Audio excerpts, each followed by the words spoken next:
This is so difficult for us because they're going to go, well, we're thinking about moving because our current stuff doesn't have the right analytics. Oh my God.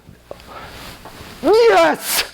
I would like to bring in Jay Kim. He is our solutions engineer. Well, I'm looking at Jay's schedule right now. He's free November 2nd at 3:30. What I'd like to do is schedule a 15-minute demo with you and Jay. And then Jay, different Jay, I just picked your name out of the hat there, Jay. But then different, and Jay, you've lived this. I'm sure you've lived this.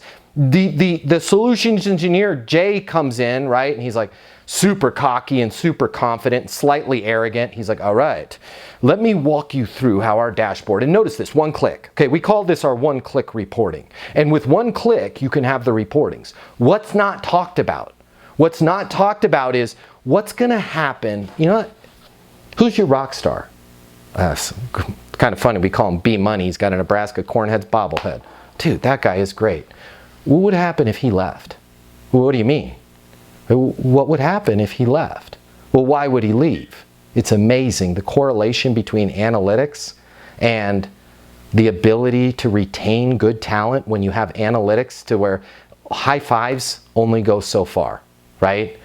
You can only say great job so much before you get to a point where you have to say, listen, these are the 10 things that you're doing better than anybody else. I want to make sure that you're adding as much value to our organization as possible. How can I help you in your career teach these other 10 people how to do those things? You got a choice to make. You can either wait for him to figure out that he's an outlier and that he's adding value, and then he's going to go get another job at, typically, we see it's about a 17 to 20% pay increase, or you can start putting them on that ladder internally right now. But you need analytics to do that.